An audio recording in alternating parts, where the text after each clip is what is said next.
Hello, my name is Stanley Heller. Welcome to The Struggle. The Struggle is shown on 20 cable stations from Vermont to New York City and 24/7 on the internet at thestruggle.org.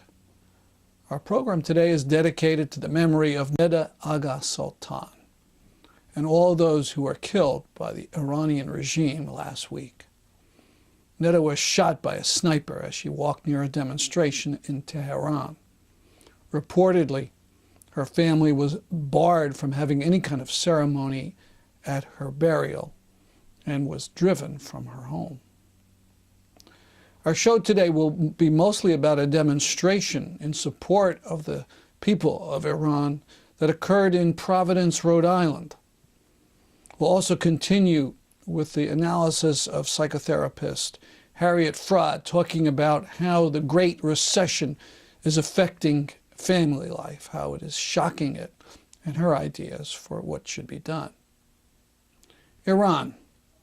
Over the past few years, many of us have been working to protect the Iranian people from a disastrous attack by the United States or Israel. As late as a year ago, it seemed a near certainty that this attack would occur. Distinguished journalist Seymour Hersh said that the attack was going to happen. Bush wanted it as part of his legacy, and he listened to no one. The threats were terrifying: a decapitation strike, maybe even nuclear weapons to wipe out Iran's hardened targets. Thousands dead, hundreds of thousands of dead, a possibility. Iran was demonized as the new Nazi Germany, and its President Ahmadinejad's sponsoring of a Holocaust denial conference made it easy to tar him as an anti-Semitic fanatic. Our job seemed clear: to point out that Iran was not a one-person dictatorship, that there were no anti-Semitic outrages going on in Iran, that U.S. experts had concluded that Iran didn't have a nuclear weapons program, and that there was no reason at all to think that the Iranian Republic was willing to commit suicide just to wipe out Israel. Though we defended Iran from attack, human rights and left communities have had little respect for the Islamic Republic itself. We remembered how in 1979 it crushed democratic movements and its sordid records on women's rights, gay rights, and worker rights. Weeks ago, June 26th was to be an International Day of Solidarity with workers who had been arrested on May Day in Iran on bogus charges.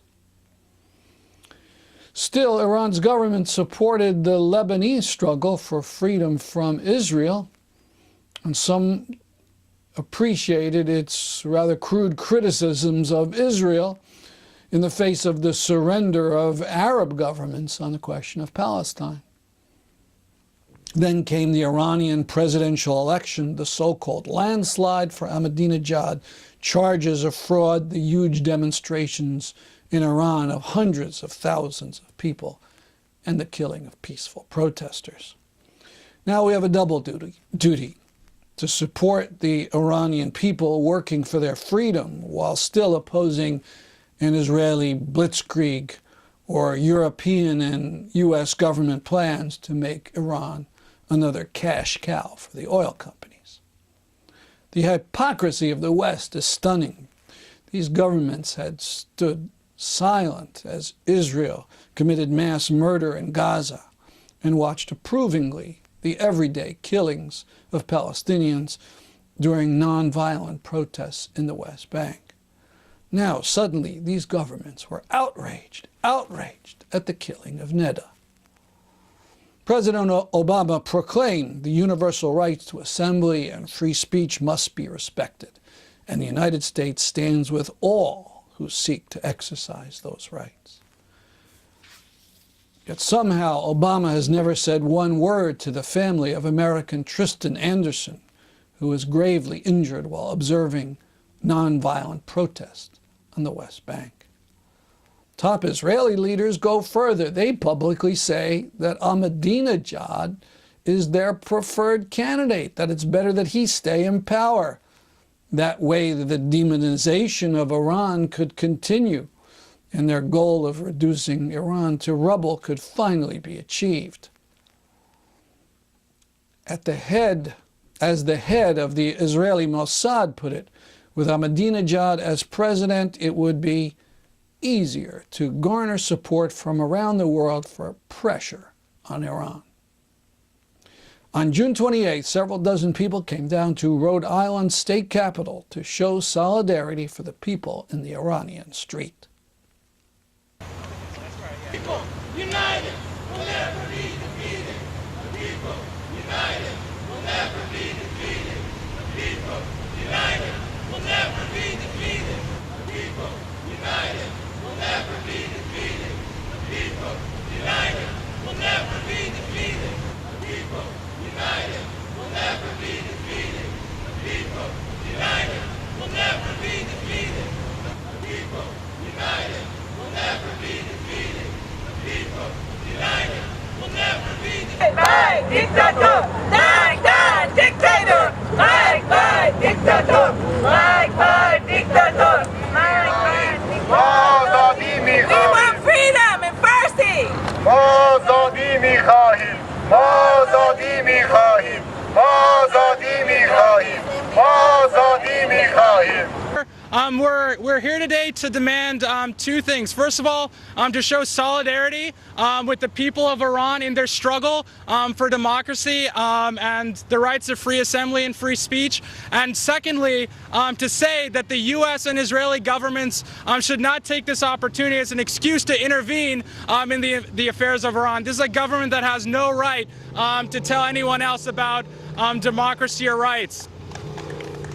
And on that note, I think it's actually worth pointing out, if people haven't heard, this morning it was announced or found out that there was a coup, a kidnapping in Honduras, that the democratically elected president of Honduras has been kidnapped by the military in an action that has been tacitly backed by the White House, by the U.S. and by the Obama administration.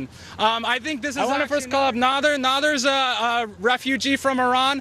He's going to be speaking in Farsi, but Bill will read its translation. So please give a welcome to Nader. I want to tell something about the Iranian government in the Farsi. هموطنان عزیز، از وقتی که محمود احمدی نژاد به عنوان برنده انتخابات ریاست جمهوری انتخاب شده، همواره تعداد کثیری از هموطنان ما به درجه شهادت و همچنین به عنوان مجرم شناخته شدند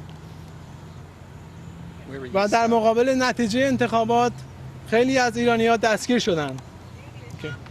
Since President Mahmoud Ahmadinejad was declared the winner in the June 12 elections in Iran, there have been widespread protests against the contested election results. The Iranian authorities have responded with violence and repression, arresting hundreds of journalists, students, opposition politicians, and human rights activists. حکومت ایران با ایجاد ترس و وحشت، خشونت، دستگیری و زندانی صدها روزنامه‌نگار، دانشجو، فعالان سیاسی، دکترها و فعالان حقوق بشر. جمعه گذشته 2 دکتر ایرانی و 24 تا دانشجوی ایرانی ناپدید و هیچ نشانی از آنان در دست نیست. و جالب این است که هنگامی که دستگیر شدند بدون از هیچ گونه خشونت در مکانی خلوت و در حال مباحثه انتخاباتی بودند. این بازداشت‌ها قسمت دیگری از خشونت و ایجاد ترس و وحشت در میان مردم است که توسط پلیس انجام می‌شود. 2 Iranian doctors and 24 others are missing, their whereabouts unknown, after they were arrested at a peaceful protest following last Friday's widely disputed election.